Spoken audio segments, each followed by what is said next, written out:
নমস্কাৰ ভাইটি ভণ্টিসকল, তোমালোক সকলোকে আলোচনা একাডেমীৰ অন্য এটা ভিডিঅ' ক্লাছলৈ স্বাগতম জনাইছোঁ। আৰু আজিৰ এই ভিডিঅ' ক্লাছটোত আমি তোমালোকৰ লগত আলোচনা কৰিম ইণ্ডিয়ান ডেমক্ৰেচি, ভাৰতীয় গণতন্ত্ৰ নামৰ তোমালোকৰ যিটো পলিটিকেল চায়েন্সৰ পাৰ্ট আছে, এই পাৰ্টটোৰ তোমালোকৰ কোনখিনি প্ৰশ্ন HSLCৰ কাৰণে আৰু কোনখিনি প্ৰশ্ন তোমালোকৰ স্কুলৰ প্ৰি টেষ্ট এক্সামত কমন পৰাৰ সম্ভাৱনা আছে, গোটেইখিনি বস্তু আজিৰ এইটো ক্লাছত তোমালোকক দেখুওৱা হ'ব। লগতে তোমালোকৰ HSLC 2024ত প্লাছ তোমালোকৰ 23ত কোনকেইটা MCQ আহিছিলে তোমালোকৰ ভাৰতীয় গণতন্ত্ৰ ইণ্ডিয়ান ডেমক্ৰেচি এই পাৰ্টিকুলাৰ লেচনটোৰ পৰা গোটেইখিনি বস্তু তোমালোকক দেখুওৱা হ'ব। তোমালোকৰ আছামিজ আৰু ইংলিছ দুইটা মিডিয়ামৰ ষ্টুডেণ্টে আজিৰ এইটো ক্লাছ চাব পাৰিবা। দুইটা মিডিয়ামৰ কাৰণে আজিৰ এই ক্লাছটো ভেলিড হ'ব। অ'কে, তলত দিয়া বিকল্পবোৰৰ পৰা ভাৰতৰ যুক্তৰাষ্ট্ৰীয় ব্যৱস্থাৰ বৈশিষ্ট্যটো বাছি উলিওৱা। এতিয়া এই MCQটো কেনেকুৱা এটা ক্ৰিটিকেল লগাই দিছে মন কৰাচোন। চোৱা, তোমালোকে তোমালোকৰ লেচনটোত যুক্তৰাষ্ট্ৰ শব্দটোৰ মিনিং পাই আহিছা। এতিয়া যুক্তৰাষ্ট্ৰৰ বৈশিষ্ট্য, অ'কে, ভাৰতবৰ্ষত আমাৰ যি যুক্তৰাষ্ট্ৰ ব্যৱস্থা আছে তাৰ বৈশিষ্ট্যসমূহ তোমালোকে অলৰেডি লেচনটোতে পঢ়ি আহিছা, হয়নে? এতিয়া তোমালোকক MCQটো এনেকুৱা ধৰণে ক্ৰিটিকেল লগাই বনাই দিছে আৰু তোমালোকক এনেকুৱা ধৰণে MCQ বনাই দিব। চোৱা, তলত দিয়া যিকেইটা বিকল্প, এই অপশ্যনকেইটাৰ ভিতৰত ভাৰতৰ যুক্তৰাষ্ট্ৰীয় ব্যৱস্থাৰ বৈশিষ্ট্যসমূহ আমাক বাছি উলিয়াব গৈছে।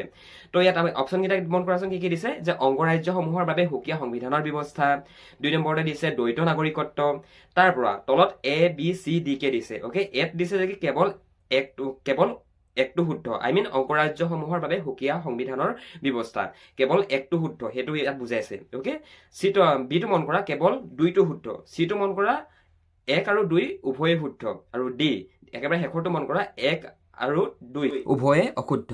অ'কে, শুদ্ধ আৰু অশুদ্ধ এনেকুৱা ধৰণে তোমালোকক দিছে।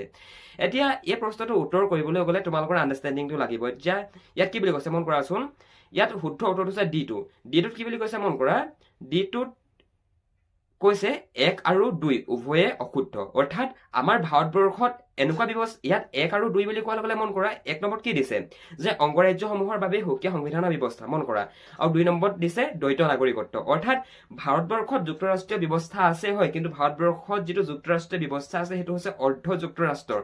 অ'কে, ভাৰতবৰ্ষৰ যিমানকেইখন ষ্টেট আছে, যিমানখন ৰাজ্য আছে, প্ৰত্যেকখন ৰাজ্যৰে বেলেগ বেলেগ সংবিধান আছে নেকি? নাই। ভাৰতবৰ্ষত দ্বৈত নাগৰিকত্ব আছে নেকি? নাই। গতিকে ইয়াৰ শুদ্ধ উত্তৰটো হ'ব ডিটো, অৰ্থাৎ 1 আৰু 2 উভয়ে অশুদ্ধ। গম পালা? একেবাৰে ইজি কনচেপ্ট হয়, বাট তোমালোকৰ আণ্ডাৰষ্টেণ্ডিংটো ক্লিয়াৰ থাকিব লাগিব যে কি 1 আৰু 2 বুলি কোৱাৰ লগে লগে কি বুজাইছে। এতিয়া অংগৰাজ্যসমূহৰ বাবে সুকীয়া সংবিধানৰ ব্যৱস্থা, এতিয়া ভাৰতবৰ্ষৰ নিচিনা দেশত, আমাৰ ভাৰতবৰ্ষত যিমানকেইখন ৰাজ্য আছে, অসম হওক, অৰুণাচল প্ৰদেশ হওক, কেৰেলা হওক, বিহাৰ হওক, অন্ধ্ৰপ্ৰদেশ, উৰিষ্যা, তো এই ৰাজ্যসমূহৰ নিজৰ পৃথক পৃথক সংবিধান আছে নেকি? নাই। আমি ভাৰতবৰ্ষত থকা চিটিজেন হিচাপে আমি এখন সংবিধান, আমি ভাৰতবৰ্ষৰ এখন সংবিধান আমি সকলোৱে ফ'ল' কৰোঁ, হয়নে নহয়? তো কথাটো ঠিক তেনেকুৱা ধৰণৰ হৈছে। আৰু দ্বৈত নাগৰিকত্ব মানে কি হয়, স্পেচিয়েলি যিটো যুক্তৰাষ্ট্ৰীয় ব্যৱস্থাত দ্বৈত নাগৰিকত্ব থাকে। অৰ্থাৎ ভাৰতবৰ্ষ হৈছে এখন অৰ্ধ যুক্তৰাষ্ট্ৰ, গম পাইছানে?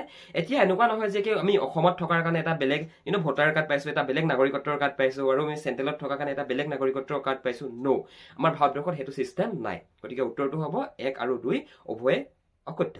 বুজিলা? চ' আণ্ডাৰষ্টেণ্ডিংটো তোমালোকে ক্লিয়াৰ কৰিবা, তেতিয়া যেনেকুৱা ধৰণৰ প্ৰশ্ন নাহক লাগে তোমালোকে তাৰ আনচাৰটো কৰি থৈ আহিব পাৰিবাই। তোমালোকে কিন্তু আণ্ডাৰষ্টেণ্ডিংটো ক্লিয়াৰ কৰিব লাগিব।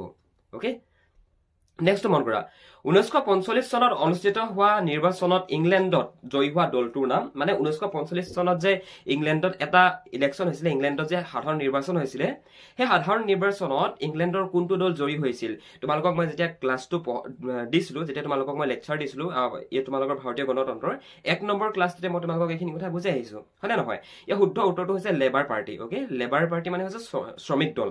1945 চনত ইংলেণ্ডত যিটো সাধাৰণ নিৰ্বাচন অনুষ্ঠিত হৈছিলে, তাত শ্ৰমিক দল জয়ী হৈছিলে, আৰু শ্ৰমিক দল জয়ী হোৱা পৰৱৰ্তী পৰ্যায়ত ইংলেণ্ডৰ চৰকাৰে, অ'কে, ব্ৰিটিছ গভৰ্ণমেণ্টে ভাৰতবৰ্ষক স্বাধীনতা দিবলৈ থিৰাং কৰে, মানে গম পালা?